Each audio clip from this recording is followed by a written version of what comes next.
ზეცა გაღუნულია, თვალი გაბზარულია, სამშობლოთი გამყიდველს მოტყუებით ვაჩუქეთ, მტერს ვაქებთ და ტაშს ვუკრავთ, ნეტარა ქართულია, ვინც გაბედავს სიმართლეს, ციხეებით ვაჩუმებთ. სისხლი ისე იღვრება თითქოს წყალი ონკანის და თემი და უჩივის სასამართლოს მარწუხებს, ცვლით მთავრობებს,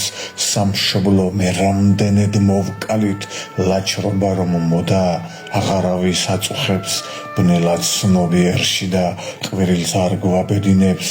ენა ჩახერგილია ბარბარიზმით, სლენგებით, რა გვჭირს, ვიგერიებდით, როცა ჯალალედ დინებს, ფეხებსაც კი ვერ გვჭამდნენ, როცა თემურლენგები ღმერთიც ბევრჯერ გავყიდეთ და ვერ ვარქმევთ სახელებს, მღვდლები იარაღებით კეკლუცობენ დედებთან, მონაზვნები ცოდვებში სხვა მონაზვნებს ამხელენ, ქრისტეს აღარ ვუჩოქებთ, მტერს შუბლს ვუკრავთ ფეხებთან, ქართულ სულის სიცხელე ასე სადგაილია, ასე გამყიდველიან, მოღალატე ვაჭრიან, თუმც მეორე სამება დაგვიტოვა ილიან, მაინც ბალზე ვზივართ და იმ ბალს ძირში გვაჭრიან.